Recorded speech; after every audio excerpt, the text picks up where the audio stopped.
2024 little കൈറ്റ്സിൻ്റെ selection ടെസ്റ്റിന് ഇതേ മോഡലിലുള്ള ചോദ്യങ്ങൾ തന്നെയായിരിക്കും ഉണ്ടായിരിക്കുക. ഇത് മുൻ വർഷത്തെ ക്വസ്റ്റ്യനും അതിൻ്റെ ആൻസേഴ്സുമാണ്. ചിലപ്പോൾ ഇതിലുള്ള പല ക്വസ്റ്റ്യൻസും ഈ വർഷവും ചോദിച്ചേക്കാം. പലപ്പോഴും മുൻ വർഷങ്ങളിലെ ചോദ്യങ്ങൾ തന്നെയാണ് പിന്നീടും ആവർത്തിച്ച് കണ്ടിട്ടുള്ളത്. വീഡിയോ ലൈക്ക് ചെയ്ത് കാണാൻ ശ്രദ്ധിക്കുക. ഇനി ചോദ്യങ്ങൾ എന്തൊക്കെയാണെന്ന് നോക്കാം. ആരാണിത്? കമ്പ്യൂട്ടറിൻ്റെ പിതാവ് എന്ന പേരിലാണ് ഇദ്ദേഹം അറിയപ്പെടുന്നത്. 4 ഓപ്ഷൻസ് കൊടുത്തിട്ടുണ്ട്. ഇതിൽ ഓപ്ഷൻ ബി ചാൾസ് ബാബേജ് ആണ് ഉത്തരം. കമ്പ്യൂട്ടറിൻ്റെ പിതാവ് എന്നറിയപ്പെടുന്നത് ചാൾസ് ബാബേജ് ആണ്. അടുത്ത ചോദ്യം അനുയോജ്യമായ ഗണിത ചിഹ്നങ്ങൾ ഉപയോഗിക്കുക. ഓപ്ഷൻ എ ആണ് ആൻസർ, അതായത് 8 + 6 × 4. അടുത്തത് മൂന്നാമത്തെ ക്വസ്റ്റ്യൻ. ഒരു കമ്പ്യൂട്ടറിൽ ലിറ്റിൽ കൈറ്റ്സ് എന്ന് സെർച്ച് ചെയ്യുമ്പോൾ ലഭിച്ച ഫയലാണ് നൽകിയിരിക്കുന്നത്. ഇവയിൽ നിന്നും ചിത്ര ഫയലുകൾ മാത്രം തിരഞ്ഞെടുക്കുക. ഇവിടെ ബിയും അതുപോലെ സിയുമാണ് ഉത്തരം. ലിറ്റിൽ കൈറ്റ്സ് PNGയും ലിറ്റിൽ കൈറ്റ്സ് JPG. നാലാമത്തെ ചോദ്യം. വേവ് ഏത് തരം ഫയലുകളുടെ ഫോർമാറ്റ് ആണ്? ഓപ്ഷൻ എ ശബ്ദമാണ് ആൻസർ. അഞ്ചാമത്തെ ചോദ്യം. ഈ ഉപകരണത്തിന് യോജിക്കാത്തത് ഏത്? ഓപ്ഷൻ ഡി ആണ് ആൻസർ. ആറാമത്തെ ചോദ്യം. നൽകിയിരിക്കുന്ന ചിത്രത്തിൻ്റെ കണ്ണാടിയിലെ പ്രതിബിംബം എങ്ങനെയായിരിക്കും? ഓപ്ഷൻ ബി ആണ് ആൻസർ. ഏഴാമത്തെ ചോദ്യം. ഇവിടെ ഒരു ചിത്രം കൊടുത്തിട്ടുണ്ട്. ഇതിൽ ചോദ്യചിഹ്നം നൽകിയ കളത്തിലെ രൂപമേത്? ചിത്രം കൃത്യമായി നോക്കിയാൽ തന്നെ മനസ്സിലാവും. ഓപ്ഷൻ ഡി ആണ് ആൻസർ. അടുത്ത എട്ടാമത്തെ ക്വസ്റ്റ്യൻ എന്താണെന്ന് നോക്കാം. ജ്യാമിതീയ നിർമ്മിതികൾ തയ്യാറാക്കാൻ സഹായിക്കുന്ന ഒരു സോഫ്റ്റ്വെയറിൻ്റെ പേര്? ഓപ്ഷൻ സി ജിയോജിബ്രയാണ് ആൻസർ. ഒമ്പതാമത്തെ ചോദ്യം. ശ്രേണിയിൽ വിട്ടുപോയ ചിത്രം ഏത്? ഇതുപോലെയുള്ള ചോദ്യങ്ങളൊക്കെ ഒന്ന് കൃത്യമായിട്ടൊന്ന് നോക്കിയാൽ തന്നെ ഇതിൻ്റെ ആൻസർ നിങ്ങൾക്ക് ലഭിക്കും. ഈ ചിത്രത്തിൻ്റെ മുകൾ ഭാഗത്തെ ചിത്രത്തിലെ അതേ ഒരു മോഡൽ തന്നെയായിരിക്കും താഴെ ഉണ്ടാവേണ്ടത്. അപ്പോൾ ഓപ്ഷൻ ഡി ആണ് ആൻസർ. പത്താമത്തെ ചോദ്യം. ശരിയായ ജോഡി കണ്ടെത്തുക. ഇവിടെ ശരിയായ ജോഡിയായി കൊടുത്തിട്ടുള്ളത് ഓപ്ഷൻ ബി ആണ്. വീഡിയോ ഫയൽ AVI ആണ് ശരിയായത്. അടുത്തത് 11ാമത്തെ ചോദ്യം. X എന്ന് രേഖപ്പെടുത്തിയ സ്ഥലത്തെ സംഖ്യ ഏത്? ഓപ്ഷൻ ഡി 26 ആണ് ഉത്തരം. 13ാമത്തെ ചോദ്യം. നൽകിയിരിക്കുന്ന പ്രസ്താവനകളിൽ ശരിയായത് ഏത്? ഇവിടെ 3 പ്രസ്താവനകൾ കൊടുത്തിട്ടുണ്ട്. എല്ലാ പാട്ടുകാരും നർത്തകരാണ്, എല്ലാ നർത്തകരും പാട്ടുകാരാണ്, ചില അഭിനേതാക്കൾ പാട്ടുകാരുമാണ്.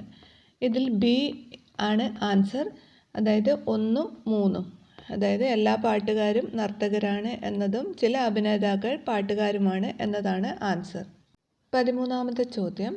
സ്ക്രാച്ച് സോഫ്റ്റ്വെയറിൽ കാണുന്ന ഈ പൂച്ചക്കുട്ടി അറിയപ്പെടുന്നത് ഏത് പേരിലാണ്? ഓപ്ഷൻ സി സ്പ്രൈറ്റ് എന്നതാണ് ആൻസർ. 14ാമത്തെ ചോദ്യം. പാറ്റേണിൽ വിട്ടുപോയ ഭാഗം ഏതാണ്?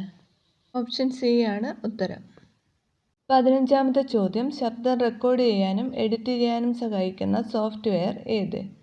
ഓപ്ഷൻ എ ഒഡാസിറ്റിയാണ് ഉത്തരം. 16ാമത്തെ ചോദ്യം. ചിത്രങ്ങൾ പരിശോധിച്ച് വിട്ടുപോയ സ്ഥാനത്തേക്ക് അനുയോജ്യമായത് ചുവടെ നൽകിയിരിക്കുന്നവയിൽ നിന്നും തിരഞ്ഞെടുക്കുക. ബി ആണ് ആൻസർ. 17ാമത്തെ ചോദ്യം. ചിത്രത്തിലുള്ളവർ ആരൊക്കെ? ഓപ്ഷൻ ഡി ആണ് ഉത്തരം. പീറ്റർ മാറ്റിസും സ്പെൻസർ കിംബലും. 18ാമത്തെ ക്വസ്റ്റ്യൻ. ഈ ചിത്രം എന്തിനെ സൂചിപ്പിക്കുന്നു? ഓപ്ഷൻ സി വൈഫൈ ആണ് ആൻസർ. 19ാമത്തെ ചോദ്യം. ശ്രേണിയിൽ വിട്ടുപോയ ചിത്രം ഏത്? ഓപ്ഷൻ എ ആണ് ആൻസർ. അടുത്തത് 20ാമത്തെ ക്വസ്റ്റ്യൻ. ഈ ചിത്രത്തിൽ എത്ര ത്രികോണങ്ങളുണ്ട്? ഓപ്ഷൻ സി 12 ആണ് ഉത്തരം. 21ാമത്തെ ചോദ്യം. തന്നിരിക്കുന്നവയിൽ ലിനക്സിൽ വരുന്ന മീഡിയ പ്ലെയർ സോഫ്റ്റ്വെയറുകളുടെ സൂചനാ ചിത്രങ്ങൾ ഏതെല്ലാം? ഇതിൻ്റെ ആൻസർ 2 ആണ്. A, C, D. ഇത് 3ഉമാണ് മീഡിയ പ്ലെയർ സോഫ്റ്റ്വെയറുകളുടെ സൂചനാ ചിത്രങ്ങൾ. അടുത്തത് 22ാമത്തെ ചോദ്യം. ക്രിക്കറ്റ്, ഫുട്ബോൾ, ഹോക്കി എന്നിവ കളിക്കുന്ന വിദ്യാർത്ഥികളെ പ്രതിനിധാനം ചെയ്യുന്ന ഡയഗ്രം പരിശോധിക്കുക. ഇത് ഏതെങ്കിലും 2 ഗെയിമുകൾ കളിക്കുന്ന വിദ്യാർത്ഥികളെ കണ്ടെത്തുക. ഇതിൻ്റെ ആൻസർ ബി ആണ്. അടുത്തത് 23ാമത്തെ ചോദ്യം.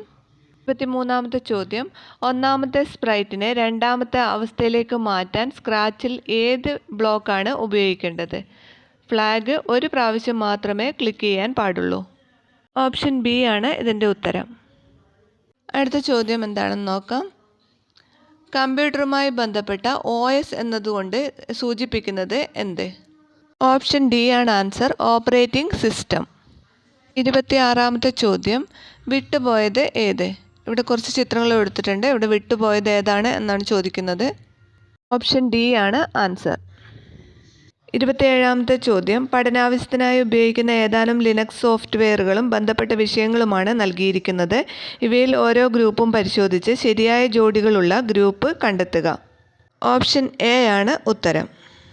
അത് 28ാമത്തെ ചോദ്യം, ശാസ്ത്രപഠനത്തിന് ഏറ്റവും കൂടുതൽ സഹായകമായ സോഫ്റ്റ്വെയർ ഏതാണ്? ഓപ്ഷൻ ഡി ഫെറ്റ് ആണ് ഉത്തരം. ചോദ്യങ്ങളാണ് വന്നിരിക്കുന്നത്. അപ്പോൾ വീഡിയോ ലൈക്ക് ചെയ്യാനും ഷെയർ ചെയ്യാനും അതുപോലെ ചാനൽ സബ്സ്ക്രൈബ് ചെയ്യാനും മറക്കരുത്. അതുപോലെ തന്നെ ലിറ്റിൽ കൈറ്റ്സിൻ്റെ സെലക്ഷൻ ടെസ്റ്റിന് ചോദിച്ചേക്കാവുന്ന ചോദ്യങ്ങളും ഉത്തരങ്ങളും ഉള്ള വീഡിയോസൊക്കെ ചാനലിൽ അപ്ലോഡ് ചെയ്തിട്ടുണ്ട്. അതിൻ്റെ ലിങ്ക് ഡിസ്ക്രിപ്ഷൻ ബോക്സ് കൊടുക്കുന്നുണ്ട്. അപ്പോൾ തീർച്ചയായും എല്ലാം കണ്ടിട്ട് പരീക്ഷയ്ക്ക് പോവുക.